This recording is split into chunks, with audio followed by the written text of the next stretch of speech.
ಆತ್ಮೀಯ H16 news ಅರ್ಥಾತ್ ಹೇ ಸೀತಾರಾಮಗೆ ಸ್ವಾಗತ. ನಾನು ನಿಮ್ಮವ MI ಅಥವಾ ಮಲ್ಲಪ್ಪ ಜೋತಾವಾರ್. ಆದ್ಮೇಲೆ ಈಗ ತಾವು ದಿನ ಸುದ್ದಿಗಳನ್ನ ಅದರ ಜೊತೆಗೆ ವಿಶೇಷತೆಗಳನ್ನ ನೋಡ್ತಾ ಹೋಗಿ ವಿಶೇಷ ಈ ಮೊದಲನೇ ಸುದ್ದಿಯನ್ನು ನೋಡಿ. ರಾಜ್ಯಕ್ಕೆ ವಿಶೇಷವಾಗಿ ನಮ್ಮ ಜಿಲ್ಲೆಯ ಜಿಲ್ಲಾ ಮಂತ್ರಿಗಳಾದಂಥ ನನ್ನ ಆತ್ಮೀಯ ಸ್ನೇಹಿತ ಸುಧಾಕರ್ ಅವರು ನಮ್ಮನ್ನು ಬಿಟ್ಟು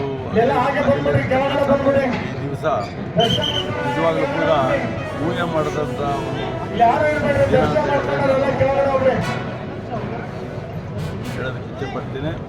ಮತ್ತು ನಾನು ಮತ್ತು ಸುಧಾಕರ್ ಸುಮಾರು 40 ವರ್ಷದ ಸ್ನೇಹಿತರು. ಪ್ರಾರಂಭದಲ್ಲಿ ನಾನು 3 ಬಾರಿ ಚುನಾಯಿತ MLA ಆದಮೇಲೆ ನಾನು ಮತ್ತು ಸುಧಾಕರ್ ಮತ್ತು 3ನೇ ಬಾರಿ 4ನೇ ಬಾರಿ 5ನೇ ಬಾರಿ ಎಲ್ಲ ಜೊತೆಗೆ ಶಾಸಕ ನಾವೆಲ್ಲರೂ ಒಂದೇ ಪಕ್ಷದಲ್ಲಿ ಇದ್ದವರು ಮತ್ತು ಸುಧಾಕರ್ ಅದ ಕಾರಣದಿಂದ ನಾನು ಆಗಿರ್ಬೋದು. ಆದರೆ ನಮ್ಮ ಸುಧಾಕರ್ 2008ರಲ್ಲಿ ಮಂತ್ರಿಯಾಗಿರ್ತಕ್ಕಂಥದ್ದು ಮತ್ತು ಮೊನ್ನೆ 2023ರಲ್ಲಿ ಮಂತ್ರಿಯಾಗಿ ನಮ್ಮ ಜಿಲ್ಲೆಯ ಬಗ್ಗೆ ವಿಶೇಷವಾದಂಥ ಕಾಳಜಿ ಹೊಂದಿರತಕ್ಕಂಥ ಒಬ್ಬ ಜಿಲ್ಲಾ ಮಂತ್ರಿ. ಅವರು ಇವತ್ತು ಆಗಿರ್ತಕ್ಕಂಥದ್ದು ನಮ್ಮ ಜಿಲ್ಲೆಗೆ ವಿಶೇಷವಾಗಿ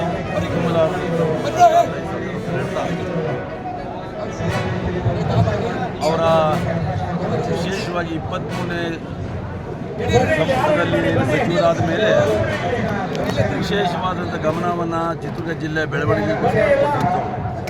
ನಮ್ಮ ಅಪರ ಭದ್ರಾ ವಿಚಾರ ಇರ್ಬೋದು, ಯಾವುದೇ ಥರ ಇರ್ಬೋದು, ಗರುಪುರದ ಕೆರೆಗೆ ನೀರಿನ ವಿಚಾರ ಇರ್ಬೋದು, ಮಗದೊಂದರಲ್ಲಿ ಎಲ್ಲ ತಾಲೂಕುಗಳ ಬಗ್ಗೆ ಸಾಕಷ್ಟು ಅಭಿವೃದ್ಧಿ ಮಾಡಬೇಕಂತ ಒಂದು ಅಭಿಪ್ರಾಯ ಹೊಂದಿರತಕ್ಕಂಥವರು.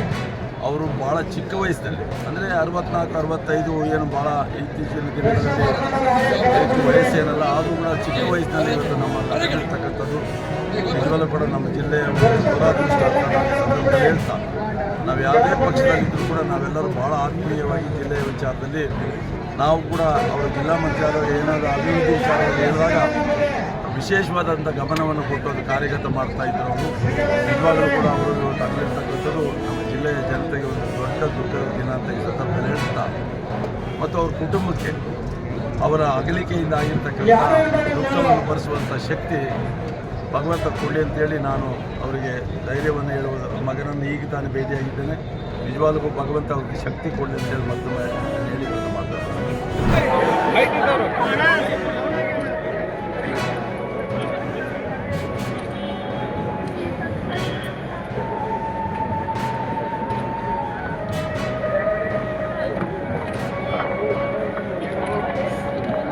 ಅಣ್ಣ ತಳ್ಳಾಡ್ಬೇಡ್ರಿ ಅಣ್ಣ.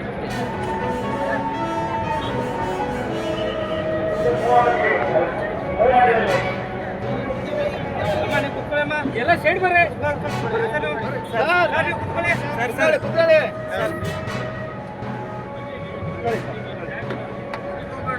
ಏ ಅಣ್ಣ ಕೂತ್ಕೊಳ್ಳಿ.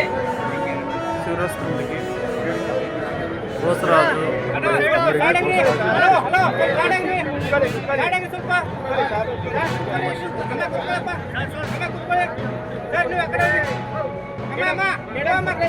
ಸರ್ ರಘುಮೂರ್ತಿ ಸರ್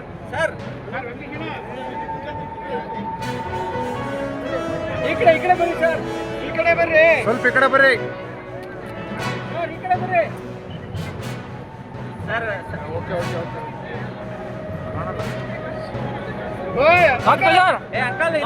ಓಕೆ ಸ್ವಲ್ಪ ಯಜಮಾನ್ರೆ ಹಿಂದಕ್ಕೆ ಸರ್ ರೀ ರಾಜ್ಬೀರ್ ಸರ್, ಸ್ವಲ್ಪ ಸೈಡು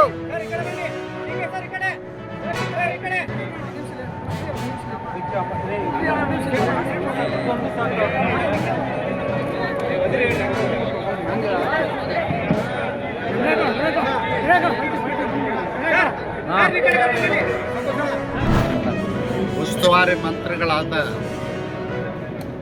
ಶ್ರೀ ಸುಧಾಕರ್ ಅವರ ನಿಧನದ ಸುದ್ದಿಯನ್ನು ಕೇಳಿದ ನಂತರ ಆಘಾತವಾಯಿತು, ದುಃಖವಾಯಿತು, ನಂಬಲಿಕ್ಕೆ ಅಸಾಧ್ಯವಾದಂಥ ಸುದ್ದಿ ಆಯಿತು. ಆದರೆ ವಿಧಿ ಆಟ ಇವತ್ತು ಸುಧಾಕರ್ ಅವರು ನಮ್ಮನ್ನು ಅಗಲಿದ್ದಾರೆ. ಸುಧಾಕರ್ ಅವರು ಒಬ್ಬ ಸಜ್ಜನ ರಾಜಕಾರಣಿ. ಬಹುಶಃ ಅಂತಹ ಜನಪ್ರಿಯ ವ್ಯಕ್ತಿ ಇನ್ನೊಬ್ಬರಿಲ್ಲ ಅಂತ ಹೇಳಿದ್ರೆ ತಪ್ಪಾಗಲಿಕ್ಕಿಲ್ಲ. ಸುಧಾಕರ್ ಅವರು ನನ್ನ ಜೊತೆಯಲ್ಲಿ ಮಂತ್ರಿಯಾಗಿ ಕೆಲಸ ಮಾಡಿದಂಥ ಸುಧಾಕರ್ ನಡವಳಿಕೆಯಿಂದ ಅವರು ಜನಪ್ರಿಯರಾದಂಥ ಇವತ್ತು ಇಡೀ ಚಿತ್ರದುರ್ಗದ ಜಿಲ್ಲೆಗೆ ಸುಧಾಕರ ಅಗಲಿಕೆಯಿಂದ ನಷ್ಟ ಆಗಿದೆ. ಆ ನಷ್ಟವನ್ನು ತುಂಬಿಕೊಡಲಿಕ್ಕೆ ಯಾರಿಂದಲೂ ಕೂಡ ಸಾಧ್ಯವಿಲ್ಲ ಅಂತೇಳಿ ನನ್ನ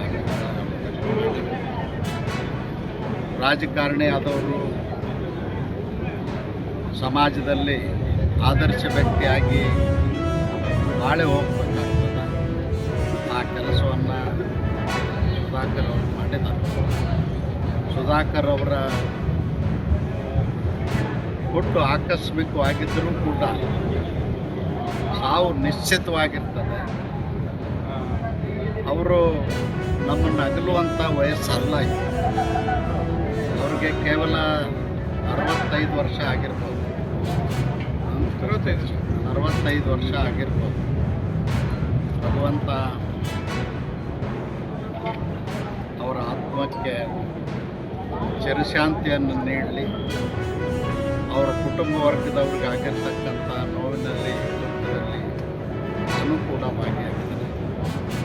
ಈ ಸಂದರ್ಭದಲ್ಲಿ ಅವರ ಬಂಧು ಬಳಗದವ್ರಿಗೆ, ಅವರ ಕುಟುಂಬ ವರ್ಗದವ್ರಿಗೆ, ಅವರ ಅಭಿಮಾನಿಗಳಿಗೆ ನನ್ನ ಪ್ರಾರ್ಥನೆ, ಸುಧಾಕರ್ ಅವರು ಸಮಾಜಕ್ಕಾಗಿ ಹಾಕಿಕೊಂಡಿರ್ತಕ್ಕಂಥ ಕಾರ್ಯಕ್ರಮಗಳನ್ನ ಮುಂದುವರಿಸ್ಕೊಂಡು ಹೋಗಬೇಕು.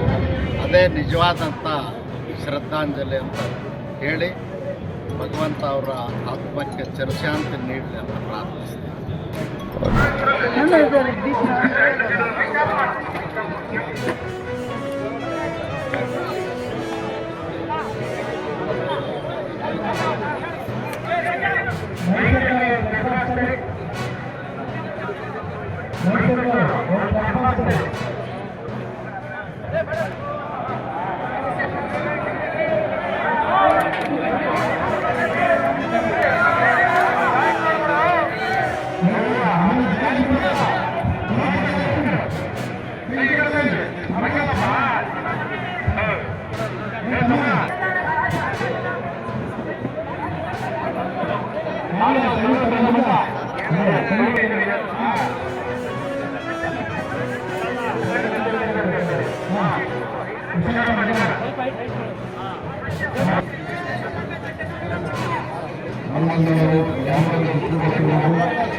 ತಾವೆಲ್ಲ ಇಲ್ಲಿವರೆಗೆ ಸುದ್ದಿಗಳನ್ನು ನೋಡಿದಿರಿ, ಜೊತೆಗೆ ವಿಶೇಷ ಘಟನೆಗಳನ್ನು ಸಹ ನೋಡಿದಿರಿ. ಅದು ನಿಮ್ಗೇನು ಅನ್ನಿಸ್ತು? ನಿಮಗೆ ಲೈಕ್ ಮಾಡಿರಿ, ಶೇರ್ ಮಾಡಿರಿ, ಕಾಮೆಂಟ್ ಮಾಡಿರಿ, ಜೊತೆಗೆ ಸಬ್ಸ್ಕ್ರೈಬ್ ನಿಲ್ಲಿಸ್ಬೇಡ್ರಿ. H16 ನ್ಯೂಸ್ ಅರ್ಥಾತ್ ಈ ಸಿದ್ದರಾಮಯ್ಯ ಸತ್ಯದ ಕೈಗಳಲ್ಲಿ ವಂದನೆಗಳು.